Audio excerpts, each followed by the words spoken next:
Kalau kita ngomongin Lionel Messi, mungkin yang kebayang langsung superstar kan? Tapi kali ini kita mau lihat sisi lainnya. Ini bukan cuma cerita soal rekor dan trofi. Ini adalah kisah yang sangat manusiawi tentang seorang anak yang rapuh, yang hampir aja mimpinya kandas karena kondisi fisik, dan seorang pria yang harus menanggung beban harapan satu negara di pundaknya.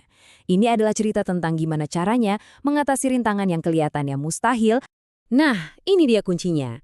Dari awal banget, cerita Messi itu dibentuk oleh keluarga dan keyakinan. Kutipan ini bukan cuma kata-kata manis loh.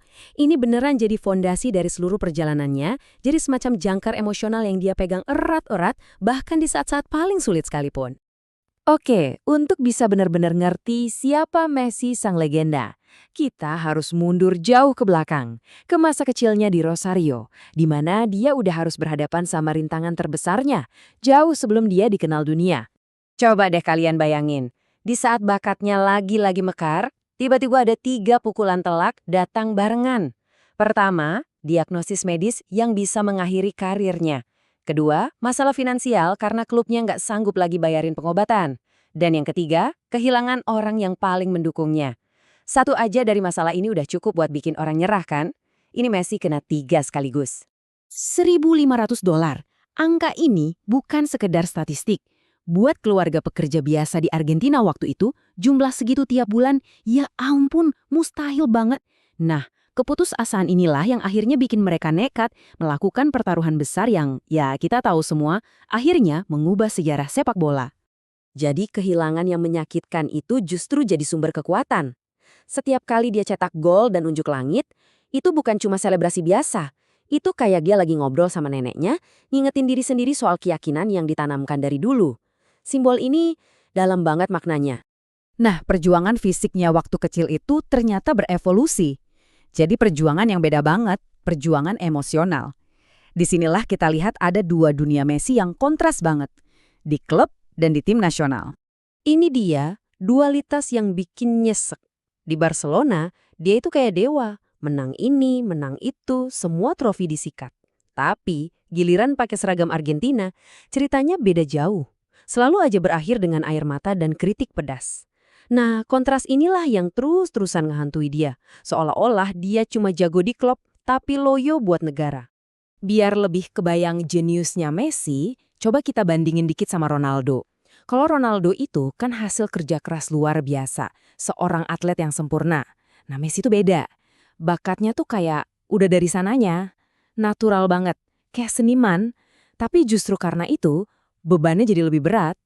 Kalau sihirnya nggak keluar buat Argentina, nggak ada yang bisa disalahin selain dirinya sendiri. Oke, sekarang kita masuk ke inti masalahnya. Beban emosional yang paling berat. Bayangin, ekspektasi satu negara ada di pundak dia. Tekanan psikologis kayak gini gila sih, dan inilah yang akhirnya bikin dia sampai di titik terendahnya. Situasinya tegang banget. Udah kalah di 2 final besar berturut-turut. Ini final ketiga, kesempatan emas buat pecahin kutukan. Satu Argentina nahan napas, nungguin. Pertanyaannya cuma satu, kali ini bisa nggak ya? Dan akhirnya, semua ditentukan lewat adu penalti. Momen paling bikin jantungan dalam sepak bola. Cuma beberapa detik yang bisa nentuin siapa pahlawan, siapa yang bakal disalahin. Terus, kejadianlah. Messi. Sang kapten, harapan semua orang, gagal. Tendangannya melambung.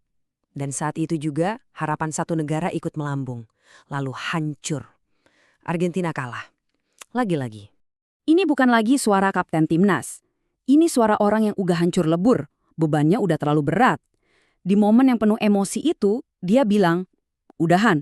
Dia pensiun dari tim nasional. Waktu itu, rasanya ini bakal jadi akhir yang tragis buat ceritanya sama Argentina. Tapi, ternyata ceritanya belum selesai. Yang terjadi berikutnya itu bukan cuma sekedar comeback. Ini sebuah kebangkitan. Perjalanan dari titik terendah, dari patah hati yang paling dalam, menuju puncak kejayaan. Cuma butuh 2 langkah lagi untuk jadi abadi. Pertama, momen terobosannya di Copa America 2021. Itu benar-benar momen katarsis, pecah telur. Terus, puncaknya penobatan di Piala Dunia 2022. Disitulah dia sah jadi pahlawan nasional, nggak ada yang bisa bantah lagi. Gini, Kemenangan Copa America itu lebih dari sekedar angkat trofi. Itu titik balik psikologis yang krusial banget. Beban yang selama 15 tahun dia pikul, itu hilang. Dan untuk pertama kalinya kita lihat Messi main buat Argentina dengan lepas, dengan senyum, persis kayak waktu dia main di Barcelona. Setelah semua tercapai, puncaknya udah digapai, fokusnya mulai bergeser.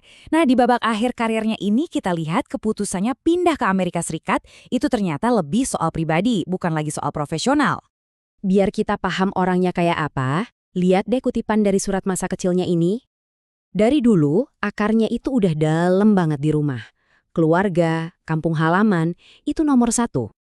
Makanya, apa yang terjadi selanjutnya di Barcelona itu jadi makin nyesek.